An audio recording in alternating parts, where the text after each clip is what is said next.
Oi, gente, tudo bem? Eu me chamo Jennifer Mendes, sou neuropsicopedagoga, especialista em superdotação e dupla excepcionalidade e sou licencianda em educação especial. E hoje eu tô aqui para fazer um vídeo que é muito solicitado, é um compilado das principais perguntas que eu recebo ainda hoje na internet no meu Instagram, na minha página no Instagram, né? Sobre identificação na superdotação e na dupla excepcionalidade. Então eu elenquei aqui os principais pontos e eu vou falar assim de forma muito rápida, muito compacta aqui para não prolongar muito o vídeo. Se vocês tiverem dúvidas, eu vou deixar esse vídeo disponível no YouTube, então vocês podem deixar seus comentários, tá? Para quem não me segue também, eu vou deixar minha página no Instagram, que eu falo de superdotação há 5 anos na internet já, então é uma área que eu tenho muito interesse e escrevo e produzo. Sou mãe de um adolescente superdotado. Sou mãe do menino autista também. E sou uma pessoa 2E, né? Caso importe, seja relevante aqui. Mas, enfim, hoje eu vou falar um pouco sobre o processo de identificação, diagnóstico, identificação, enfim, sobre como é que se dá e as principais dúvidas que ainda surgem quando você pensa em avaliar, fazer uma avaliação de adulto, criança, quando você vê indicadores, enfim. Esse vídeo é para todas as pessoas que querem saber sobre identificação, diagnóstico diferencial na superdotação e todas essas coisas, tá bem? Bom, então vou me guiar aqui pela minha lista e vamos começar nosso vídeo falando então sobre diagnóstico, avaliação e identificação, né? Então, qual é que é o nome correto que se utiliza, né? A gente vai ver na literatura diferentes nomes e a depender das hipóteses levantadas nesse processo, podemos falar de diagnóstico. Mas, em geral, quando a gente fala de superdotação em domínios isolados ou combinados, né? Alto QI ou numa perspectiva mais expandida, né? De múltiplas inteligências, a gente vai estar falando de um processo de identificação através de um processo de avaliação de indicadores ou de avaliação propriamente da superdotação. Então, a gente pode ter uma avaliação de indicadores de superdotação a partir da perspectiva em que se trabalha, né, do profissional, da perspectiva e do alcance desse instrumento que vai ser utilizado, desse protocolo de identificação, vamos dizer assim, esse protocolo de avaliação. A gente vai ter uma identificação categórica, no caso, principalmente quando a gente está falando de um superdotado, uma pessoa superdotada com um QI muito elevado, né, dois desvios padrão ou próximo disso, né, depois eu vou falar um pouco sobre o QI. E a gente pode falar de diagnóstico quando a gente está falando de uma dupla excepcionalidade, quando há a possibilidade de uma combinação de algum transtorno do neurodesenvolvimento ou outros transtornos aí dentro da psicopatologia que podem estar combinados com a superdotação, certo? Mas a superdotação per se não é um diagnóstico, então não tem CID, não é um código não tem código internacional de doenças, ela não é uma derivação do autismo por si só, a superdotação é uma condição própria e que tem aí ainda uma discussão bastante ampla sobre a definição, mas existem formas sim de identificar, pelo menos assim, bem seguras quando a gente fala de superdotação intelectual, tá? Que é o que acaba chegando mais como demanda nas clínicas, né? Tanto para neuropsicólogos, psicólogos, neuropsicopedagogos ou psicopedagogos que trabalham com intervenção. Então, a gente fala de um processo de avaliação para a identificação de indicadores ou identificação objetiva de uma superdotação intelectual. Em geral, é isso que vocês vão encontrar na literatura, certo?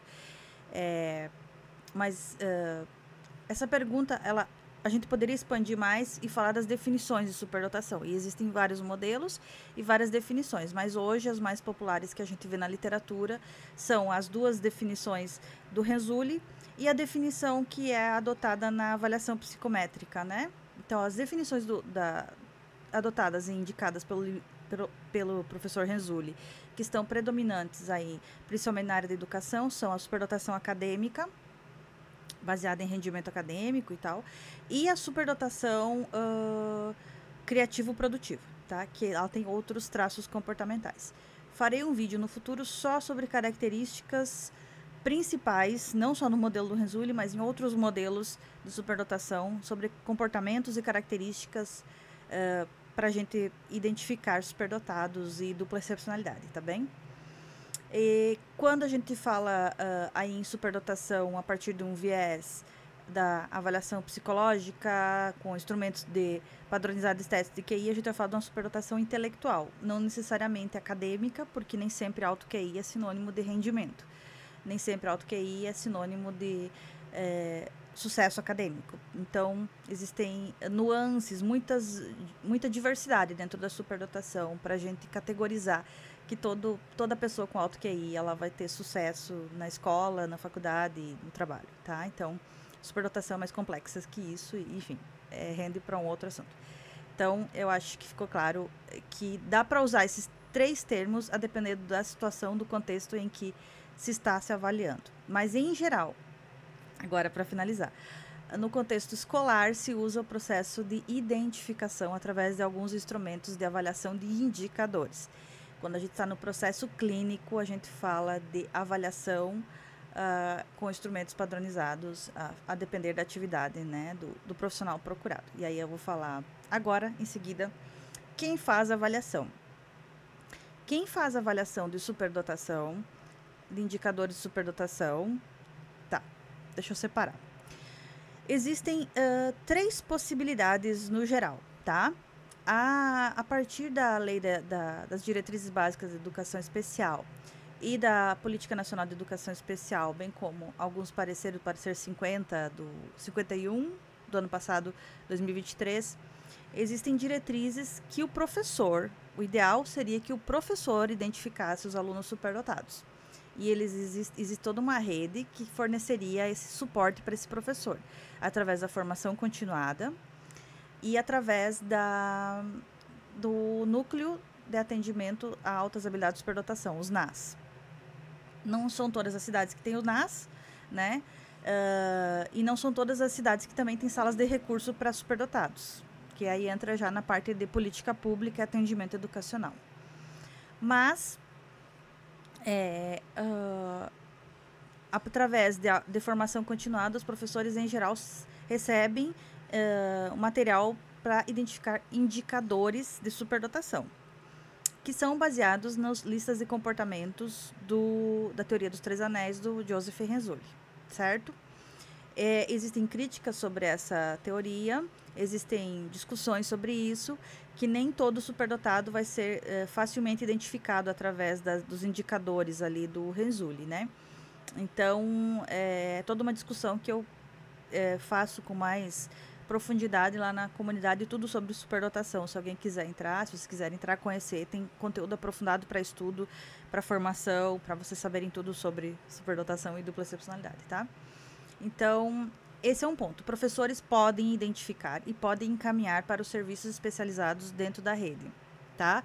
Em geral, esses serviços são oferecidos com maior assertividade, com maior tem uma rede mesmo dentro da escola pública. A escola particular, infelizmente, a gente sabe que tem um problema bem sério com a inclusão, que a maioria das escolas não tem sala de recursos, a maioria das escolas particulares não tem o professor especialista, ou professor de apoio, no caso das crianças com deficiência, né, como autismo e outras necessidades especiais. E acaba ficando muito a critério da família. Hoje, a maioria dos superdotados que a gente vê e que chega para mim, por exemplo, no meu Instagram, são de famílias que veem comportamentos diferentes nos filhos e procuram ajuda para identificar. E geralmente são comportamentos problema, não são comportamentos relacionados a essa questão mito do superdotado, do gênio, e que, enfim, são mais comportamentos de desajuste socioemocional no contexto escolar e principalmente na escola, né? E no contexto pessoal também, em casa, com outros ambientes, acabam mostrando isso, tá? Então, o professor poderia identificar, mas a maioria dos professores não sabe identificar, mesmo na perspectiva dos anéis. E quem chega na clínica, daí a gente vai ver os outros profissionais agora que podem avaliar. Os outros profissionais que podem avaliar superdotados, em geral, estão habilitados, né? Psicólogos, né? Psicólogos podem avaliar, podem identificar. E o psicólogo, por si só, ele já tem acesso à avaliação psicológica. Para quem não sabe, dentro da graduação de psicologia, Há um estágio, a maioria das escolas, das faculdades, tem um estágio obrigatório da avaliação psicológica. Então, o psicólogo, ele é formado, ele sai da universidade, teoricamente, habilitado para aplicação de instrumentos e avaliação psicológica, incluindo o teste de QI, né? Mas mais para frente eu vou explicar um pouquinho por que não basta só ser psicólogo ou só neuropsicólogo, tá? Então, um ponto é o profissional psicólogo, tá? Professor ou psicólogo e o profissional da psicopedagogia ou neuropsicopedagogia tem uma série de acesso a instrumentos não restritos em que ele pode avaliar também indicadores de superdotação. Qual a diferença, né, desses dois profissionais, o psicólogo para o neuropsicopedagogo ou psicopedagogo? O psicopedagogo ou profissional da educação que não é psicólogo, ele tem um acesso restrito um acesso, ele pode acessar, aplicar instrumentos não restritos para avaliação psicológica. Os instrumentos restritos são restritos a psicólogos formados. Então, é vedado para os profissionais da psicopedagogia e da neuropsicopedagogia avaliar inteligência, personalidade e... Eu vou deixar aqui no comentário o trechinho do código de ética dos neuropsicopedagogos para que vocês vejam assim. Mas nós neuropsicopedagogos, não podemos avaliar inteligência e personalidade e mais alguns outros construtos psicológicos que são incumbência da psicologia. Então, o processo de avaliação para superdotação dentro da perspectiva educacional neuropsicopedagogo e psicopedagogo, ela acaba ficando um pouco mais limitada à avaliação de indicadores, por conta dos instrumentos que estão validados, padronizados para esse tipo de avaliação, tá? Então, a gente não consegue avaliar QI, não consegue avaliar alguns construtos psicológicos que estão relacionados com inteligência. Existem instrumentos para psicopedagogos, neuropsicopedagogos. Conseguimos avaliar linguagem, memória, funções executivas. Existem vários instrumentos para avaliar tudo isso, mas o QI, propriamente, construto inteligência a partir da visão psicométrica, psicopedagogo, neuropsicopedagogo, não pode avaliar, tá? Então, se alguém oferecer isso para vocês e ele não for profissional da psicologia, oferece esse tipo de avaliação, né? Especificamente, avalio inteligência, QI. Está tendo uma prática... Esqueci o nome agora. Não pode fazer esse tipo, não pode oferecer esse tipo de serviço, tá? É restrito aos psicólogos. Então, em geral, são esses três profissionais que acabam vindo com a demanda, né? Recebendo a demanda da identificação. A avaliação psicológica, ela acaba tendo um alcance maior devido justamente ao acesso a instrumentos não restritos. Mas eu preciso dizer para vocês que tanto a psicopedagogia como a neuropsicopedagogia também estudam os processos de aprendizagem e interface à psicologia cognitiva e, no caso, a neuropsicopedagogia, às neurociências. Então, muito do que se aprende como neuropsicopedagogo, no caso, a minha formação, é relacionado a muitas coisas que os neuropsicólogos e os psicólogos também aprendem. Porque ambos os profissionais, né, é uma ciência interdisciplinar, é uma área de atuação interdisciplinar, estudamos as neurociências aplicadas à aprendizagem, né? E, enfim, aí eu posso falar mais sobre a neuropsicopedagogia num outro vídeo, mas existe um alcance bem grande de atividade e avaliação e que pode dar uma série de indicadores cognitivos, sim, dentro da neuropsicopedagogia, através de instrumentos não restritos, que podem auxiliar muito no processo de intervenção e principalmente nas adequações necessárias para a criança dentro da escola e também no levantamento de hipóteses diagnósticas, tá? E aí a gente vai ter uma terceira opção, que seria, assim, o ideal, né, no contexto, assim, perfeito, que seria a avaliação multidisciplinar, principalmente para casos de suspeita de dupla excepcionalidade, né? Então, numa avaliação multidisciplinar está o psicólogo, neuropsicólogo, às vezes o médico, fonoaudiólogo, a depender da demanda que venha a surgir, enfim. Essa avaliação multidisciplinar, ela garante um olhar mais completo, integral desse indivíduo, né? E, obviamente, envolve também educadores, né? Para avaliar essa questão dos indicadores de superdotação e a suspeita de dupla excepcionalidade ou não. Então, a avaliação multidisciplinar seria o ideal, mas em geral a gente acaba, a demanda que acaba chegando mais são avaliações com profissionais específicos, né? Então, chega na clínica a avaliação para o neuropsicopedagogo e para o neuropsicólogo, principalmente, como eu falei anteriormente. A avaliação psicológica, então, ela é mais ampla, né? Psicológica e a neuropsicológica, existem diferenças em geral, né?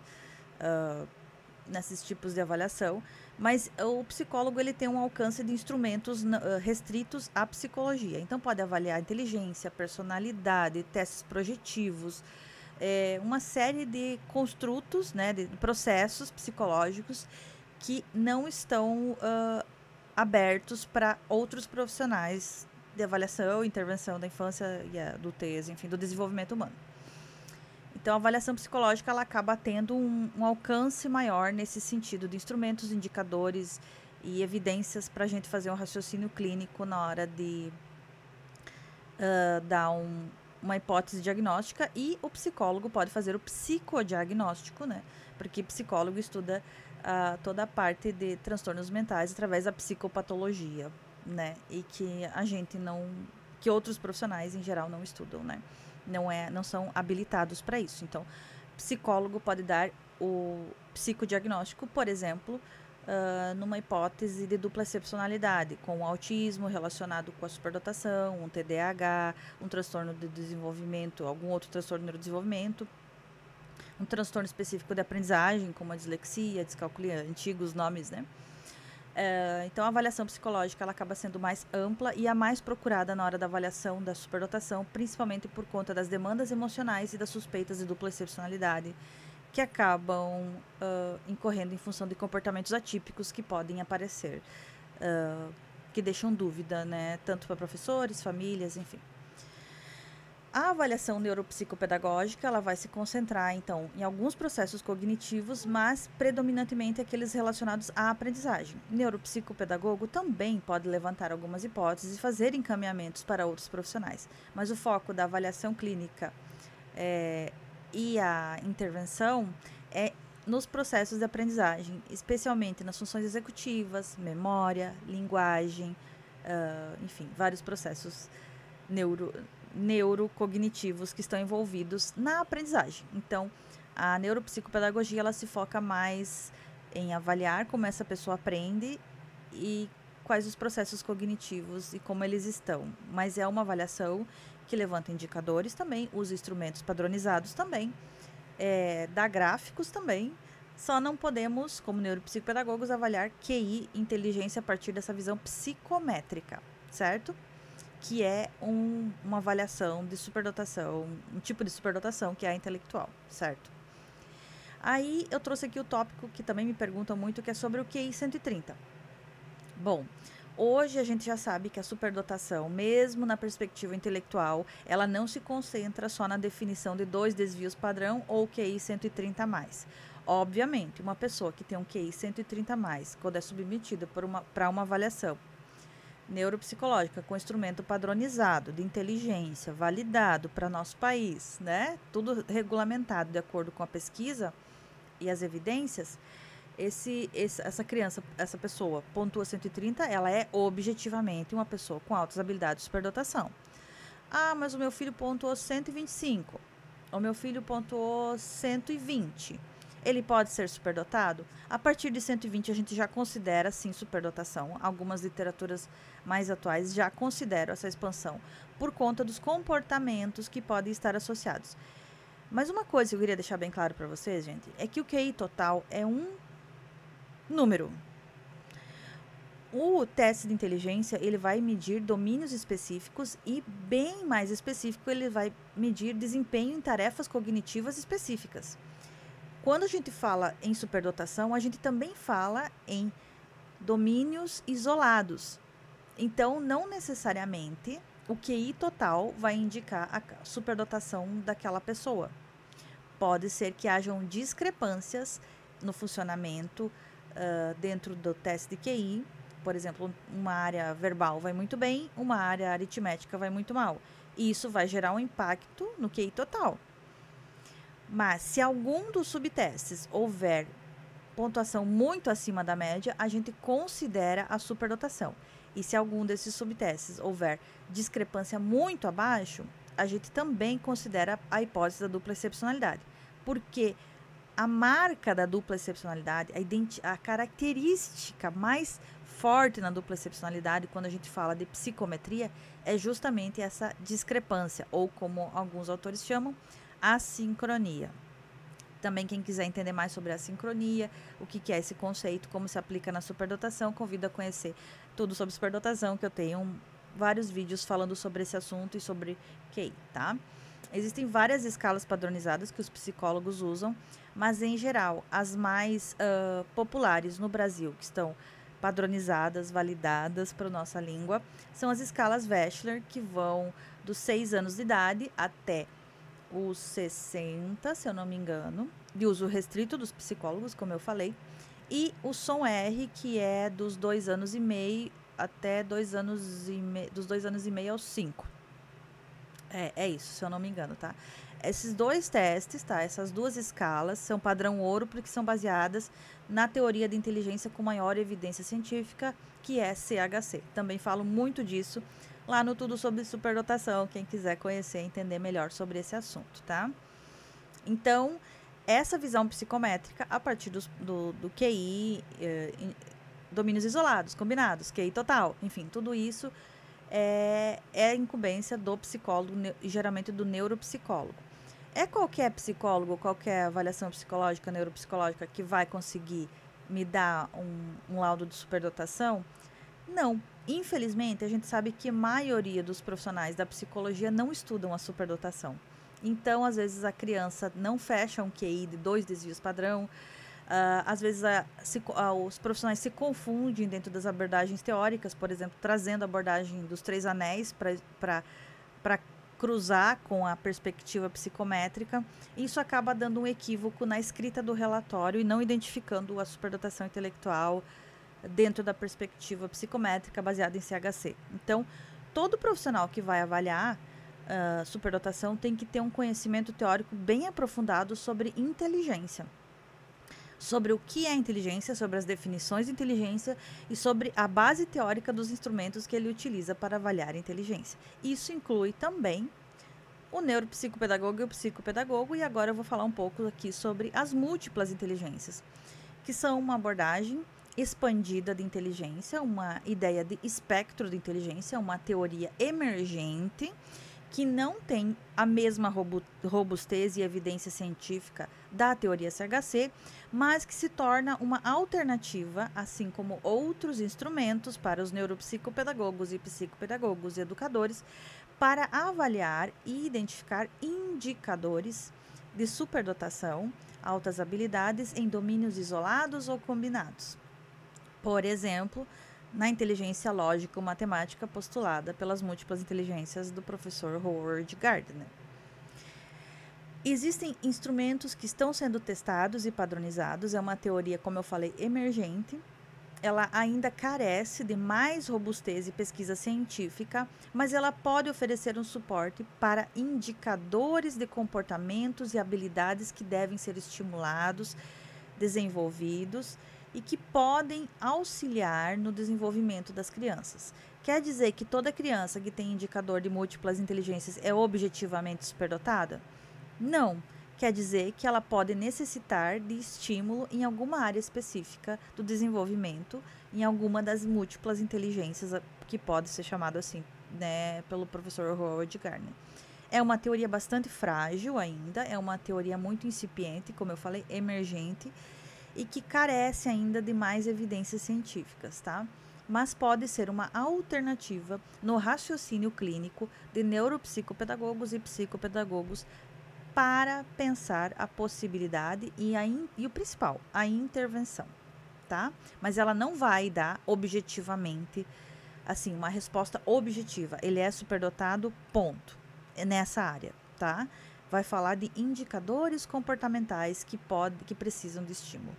Desculpem se eu fui meio repetitivo. Acho importante falar isso porque tem uma controvérsia em cima dessa teoria e eu acho importante que as pessoas entendam. Então, mais uma vez, se você quiser entender mais sobre as múltiplas inteligências, a comparação entre ela e a perspectiva psicométrica, por favor, acesse tudo sobre superdotação e assine a comunidade, faça parte da nossa comunidade. Lá eu falo muito melhor sobre isso. Por fim, eu vou falar um pouco aqui para encerrar sobre identificação escolar e as salas de recursos. Eu falei no começo, mas vou encerrar aqui o vídeo falando disso. A nossa legislação, ela garante que professores na escola regular possam identificar indicadores e encaminhar seus alunos para o atendimento educacional especializado, porque superdotados são públicos da educação especial. Isso significa que temos direitos, né, a sala de recursos, professor especializado e uma série de serviços como aceleração, vários tipos de aceleração que podem ser oferecidos para o superdotado e o principal que está mais em voga hoje na literatura da superdotação, que é o enriquecimento escolar a partir do plano educacional individualizado, né? Então temos esses direitos no contexto escolar como população da educação especial. E aí, muitos superdotados são identificados dentro do NAS, com instrumentos da psicopedagogia, tá? Existem vários instrumentos, tá? Não vou ficar falando os nomes aqui, mas o NAS, ele tem uma série de instrumentos focados no psicopedagogo, na prática educacional, a partir da teoria dos 3 anéis do Renzulli para a identificação de indicadores. E a sala de recursos vai trabalhar com a metodologia dos 3 anéis, dos 3 enriquecimentos e do portfólio total de talentos para a identificação, depois de um período de desenvolvimento dessa criança dentro da sala de recursos, tá? Essa é a metodologia adotada hoje na política pública e no NAS, tá? E nas salas de recursos, tá? Os professores são formados para aplicar esse currículo, né? Esse modelo de atendimento educacional especializado, diferenciação para alunos superdotados. Existe uma série de críticas, enfim, eu trago essas críticas lá na comunidade também, quem quiser assinar, para entender um pouco mais sobre as controvérsias da teoria do Renzulli, do modelo dele. Mas, teoricamente, né, pela lei, há muito tempo já, tá? Desde 1970 a gente tem lei que nos ampara nesse sentido. A superdotação era para ser uma incumbência, uma responsabilidade total da escola.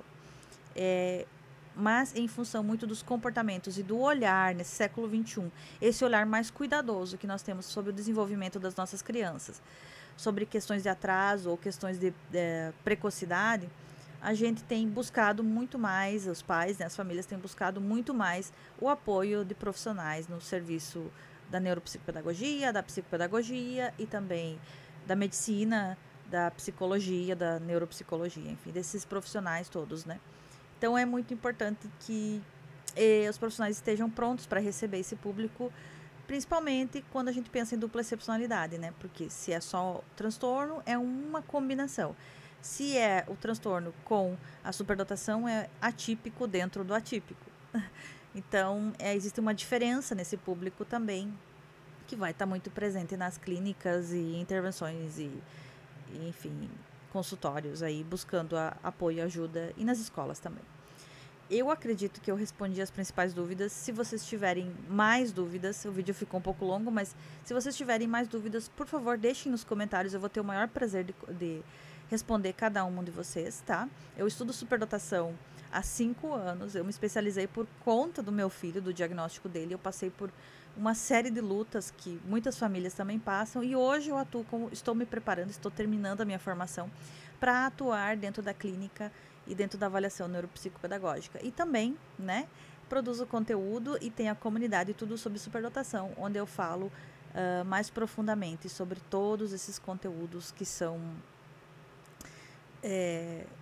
fundamentais para a gente entender tanto o nosso aluno, nosso filho, enfim, nosso paciente que chega para a clínica, tá bem? Espero que eu possa ter ajudado vocês e até mais. Um abraço e um beijo.